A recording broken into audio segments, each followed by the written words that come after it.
Pengalaman kelahiran baru saya dimulai lewat adik sepupu saya yang mengajak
untuk melanjutkan studi ke sekolah teologi setelah tamat SMA.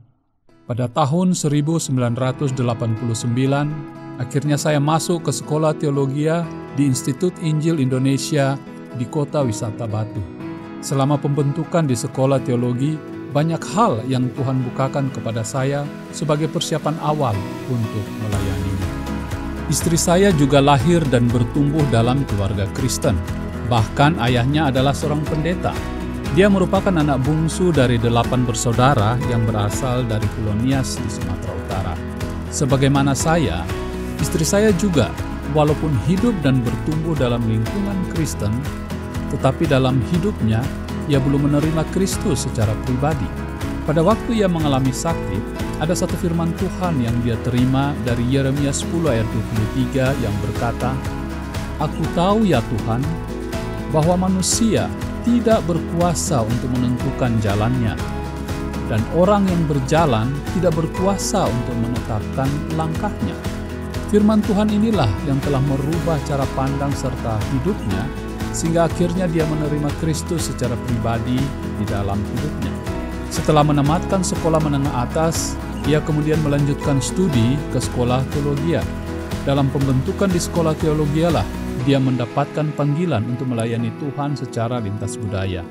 Konfirmasi panggilannya terjadi pada waktu dia duduk di semester ke-6 di bangku teologi. Kami berdua dibentuk di sekolah teologi yang sama. Karena itulah kami bisa bertemu dan akhirnya Tuhan mempersatukan kami dalam satu ikatan perkawinan setelah kami menamatkan sekolah teologi kami. Tuhan memperjelas panggilan kami untuk bergabung dengan badan misi yang memiliki fokus untuk menjangkau suku-suku terabaikan. Lewat badan misi ini yang bekerja sama dengan gereja yang mengutus kami, akhirnya kami dapat mempersiapkan diri untuk masuk dalam pelayanan lintas budaya di Sentral Asia. Cukup lama kami harus mempersiapkan diri sebelum kami bisa melanjutkan atau memenuhi panggilan Tuhan ke ladang pelayanan di Sentral Asia. Tahun 1995, kami menamatkan sekolah teologi dan bulan Maret tahun 1997 kami menikah. Baru pada tahun 2000 kami bisa menginjakkan kaki kami di tanah perjanjian yang telah lama kami doakan di Sentral Asia. Pada waktu tiba di ladang pelayanan, Tuhan telah mengaruniakan 2 orang putri di dalam kehidupan rumah tangga kami. Dia Allah yang senantiasa memimpin setiap langkah perjalanan hidup kami.